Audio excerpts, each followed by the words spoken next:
শরতের আকাশে কখনো ঝলমলে রোদ, আবার কখনো মেঘের ঘনঘটা। অল্প বৃষ্টিতে রাস্তার ধারে বা ছাদের টবসহ বিভিন্ন স্থানে জমে যায় পানি, আর সেখানেই এডিস মশার লার্ভার উৎপত্তি। তাই বছরের এই সময়টিতে সারা দেশে পাল্লা দিয়ে বাড়ে ডেঙ্গুর প্রকোপ।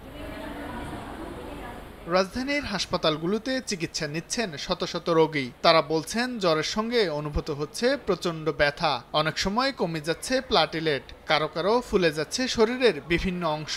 মাথা ব্যথা ছিল, পেটের মধ্যে আপনার পীড়া দিত, ক্লান্তি অবসাদ যেটা বলে ওইটা ছিলাম। আর ব্যথা মানে উঠতেই না বইতেই না। জ্বর হয়েছে তখন আমার হাত পাও কামড়াইতো, চাবাইতো, মানে ডায়াবেটিসটাও বেড়ে গেছিল, শরীরে জ্বালা পোড়া করছিল।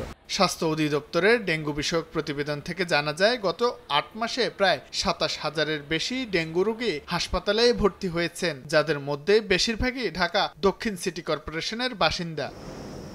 এডিসের লার্ভা ধ্বংসে জনগণের সম্পৃক্ততা ও সচেতনতার বিকল্প নেই বলে মনে করেন কীটতত্ত্ববিদ।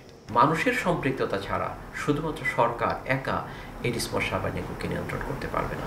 আমাদের সকলের সম্মিলিত প্রয়াসই লাগবে। মৃত্যু ঝুঁকি কমাতে ডেঙ্গু আক্রান্ত শিশু ও বয়োজ্যেষ্ঠদের বিশেষ যত্ন নেওয়ার পরামর্শ চিকিৎসকের। শাহিন আলম, সময় সংবাদ, ঢাকা।